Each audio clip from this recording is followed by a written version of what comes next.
Everyone tells you the same thing about sports car. It's a money pit. It bleeds you dry. A year ago I bought this one and tracked every single cost. Last video I showed you what it costs for a year, and the total price was almost nothing. But running costs is half a story. The thing that actually empties your bank account on any car isn't fuel or repairs. It's the value it loses while you own it. So I looked up what mine worth it. In America, in Europe, everywhere. 7 years old, a clean one, still sells more than brand new Miata. By the end of this I'll show you the real total cost of owning a sports car in a year. It's lower than a used Corolla. Here's the thing that nobody factors in when they buy a car: depreciation.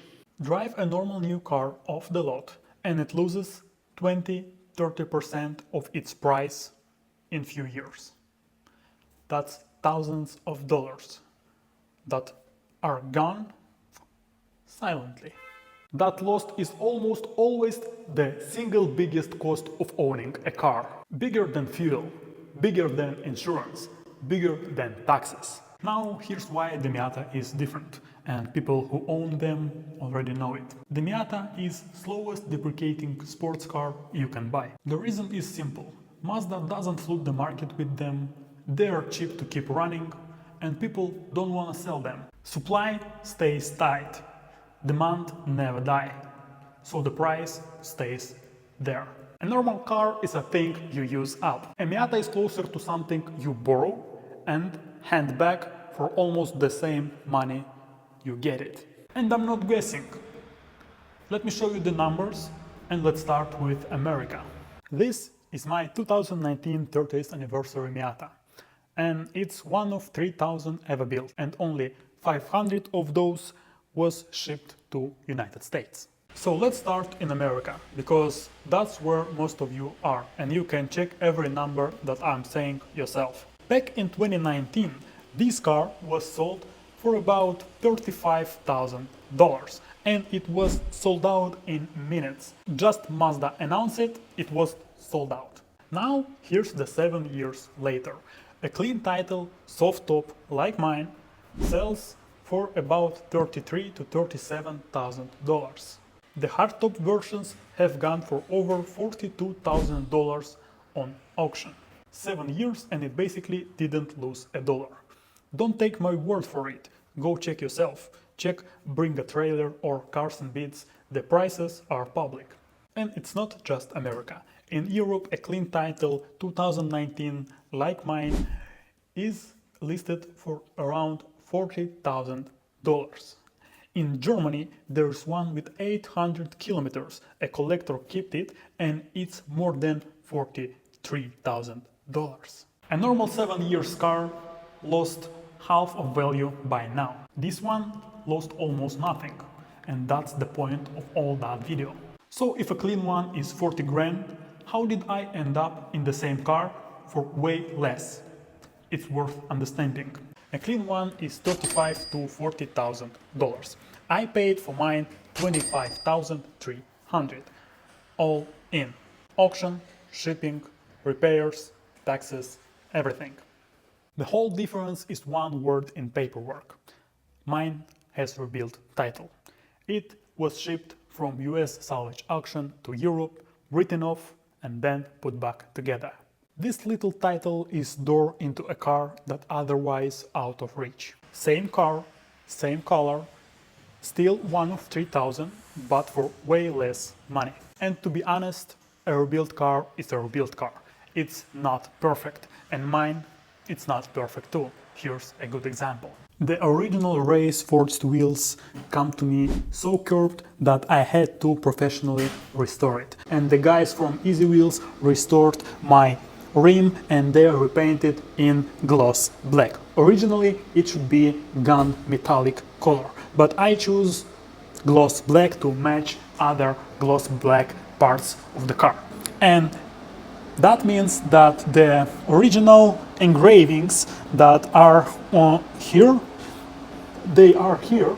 Here should be written 30th anniversary, but it was repainted and engravings are here they are just invisible because they are under this paint. Now, where I live makes the even more honest test. In my market, almost every Miata for sale is US rebuilt import, mine included. So forget about salvage versus clean one for a second, because here everyone is in the same boat. A rebuilt 2024 Miata here cost around $27,000. Mine, 7 years old 2019 30th anniversary Miata, is the same money, about $27,000. The same money. Now it's age versus rarity. So here are the honest both sides. The new one base model wins in boring stuff that matters. It's low mileage or even zero mileage, warranty, latest updates, and you just buy it and drive it with no problems. But what a new base car can't give you? It's a Recaro seats with orange stitching, it's Alcantara parts on the interior, it's the very beautiful orange color that Mazda don't paint any car anymore in this color.